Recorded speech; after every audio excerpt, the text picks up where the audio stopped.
Hi, I'm David. Steffi, my wife, is running the camera, and today we're here to cover driving and traveling in your RV, all based on our RV, the Sunseeker LE 2250 SLE. So really, this is an RV. It's not that different from driving your car in that when you're in the chassis here, all the controls are like any car or truck you've driven. There are some things that are significantly different, though. One would be the size of the vehicle. So, you have to have a different level of awareness when you're driving a rig this size in terms of the height, the width, the weight. You occasionally will see road signs indicating the height of a bridge or the height of an overhead bridge or the weight capacity of a bridge you're going to drive over. So it's really important you know the information about your vehicle. So right here, under the visor, we have an information card about this particular model. It shows I have the height highlighted in yellow. You've got the overall length. It's a vehicle that's longer than you're used to. The width of the vehicle. So just make sure you know this is here, has gas tank sizes, everything you need to know about the vehicle.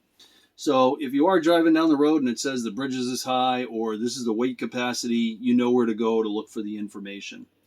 So some things to think about while you're driving down the road are, if you're coming up on tolls and you're not sure about the width of the toll, what I would recommend is go where the trucks go. Stay to the far right, take the lane that the trucks are in. Make sure you're aware of your overhead heights. You constantly have to realize that you're high. And even sometimes you're going to run into things that don't have a sign telling you how high it is, like limbs or branches in a campground. So good time for a spotter. Make your turns a little bit wider. Don't forget the wheelbase of this vehicle is longer, listed on the card, so you have to go out a little further before you make your turns, and you want to be aware of that. Also, in the parking lot, you might want to make sure that you find where there's 2 spaces wide. You don't have to, but probably it's what I do. And I look for drive-through spots where I could drive through and I don't have to back out of a parking spot, which means you're likely going to have to park a little bit further away from the store or something like that. Now, for your convenience in driving this vehicle, it's equipped with some really great features that aren't in your car. So, first of all, it has a rear view or backup camera, but this is different than the backup camera that you have in your car in that I turned on my ignition, my radio is powered up, and I'm going to click on the left-hand side. I've got some controls. This button right here takes me to my home screen, and I've got camera view right here. So if I click on camera view, what that does is it turns on my rear view camera so that it's on all the time. So unlike your car where it only turns on when you put it in reverse, this is active all the time because in this particular rig, your rear view mirror on your windshield doesn't really give you the ability to see out the back of the rig. So you can have this on all the time to see it. Now, if you kind of zoom back in on the camera, on the radio for a minute, I'm going to go ahead and put on my directional, and I want you to see what happens. It changes from a rear view to a side view camera. That's my right side. I shut off my directional. It automatically will switch back to a rear view camera, and you just give it a few minutes. There it is. Oh, it should have just went there. And then if I turn on my left directional, you'll see it shows me the left-hand side of my rig. And I'm going to go right side. I'm going to go left side. Now, you can't tell it to go to the side view cameras. It does it automatically. You don't do anything to make that happen. Okay?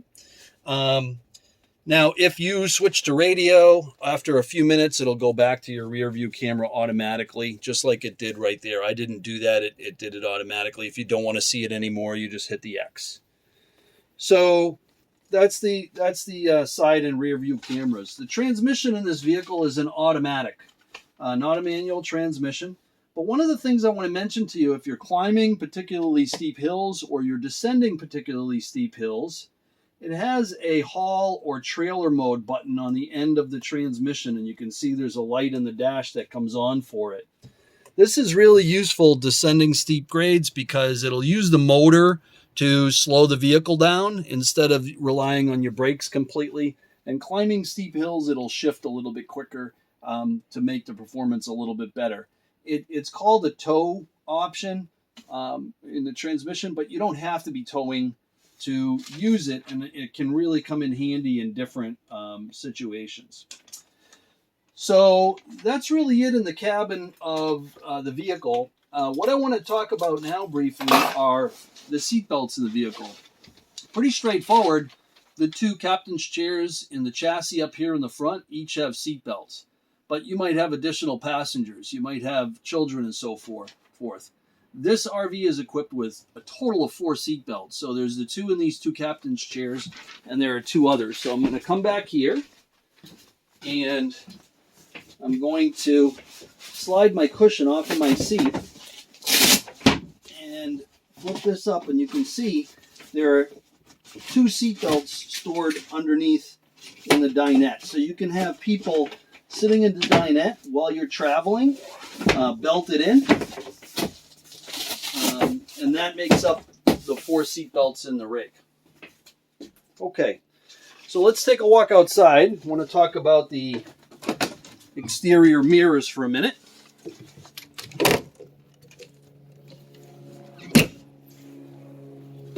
The mirrors on this RV are manual. There's no automatic switches inside. So best if you adjust them with your co-driver outside, moving them for you while you're sitting in the driver's seat, giving them direction on where to go.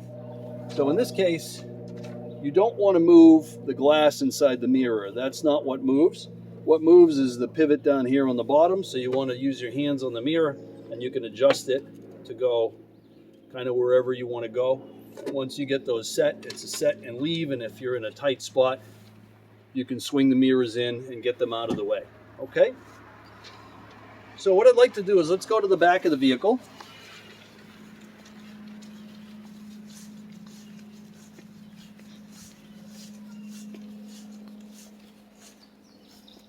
The motorhome is equipped with a towing hitch. However, we don't allow any towing with the motorhome. So for that reason, we have a hitch lock on the vehicle. The reason I'm telling you this is you may want to use a hitch mount accessory such as a bicycle carrier. Just notify us ahead of time. We're happy to do that. And if you want to use the lock to keep your hitch mount bike carrier locked on here, you're welcome to do that as well. Okay. The other thing is, when you're backing it up, you do have a backup camera, but it's advised that sometimes driving through a campground, you've got a lot of low-hanging branches. Backing into a campsite, you have low-hanging branches.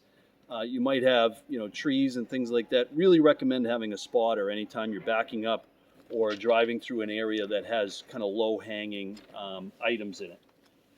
Okay, so we're going to come around here. In terms of filling your RV, I have the slide out right now, which when you're driving down the road, you're not going to have the slide out. But under the slide, this is the gas fill right here. So just like a car typical, it's unleaded gas only. There is a 55-gallon tank in here. And one of the things that that uses the gasoline in the RV, in addition to the RV itself or the motor to drive it, is the generator.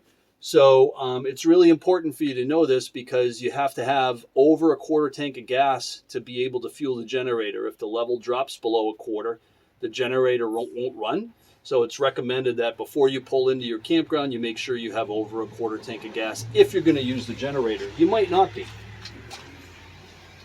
Okay. Here in the door, there are some stickers inside the door over here. If you kind of come around with the yellow highlighting on them, these are stickers that tell you down here what the tire pressure should be in the vehicle. We don't need to, talk about exactly what the tire pressures need to be, but if you see that there's any irregularities with the tire pressure, you should monitor that. Other than that, when you're pulling into a service station or a filling station, you should be paying attention to the normal things, your windshield washer fluid, your oil levels, and things of that nature. We don't expect you to pay for that, but if you do find that it does need oil or it needs things like that, just keep your receipts and we'll reimburse you. Inside the vehicle, on the left-hand side right here is the hood release. That will release the hood right here.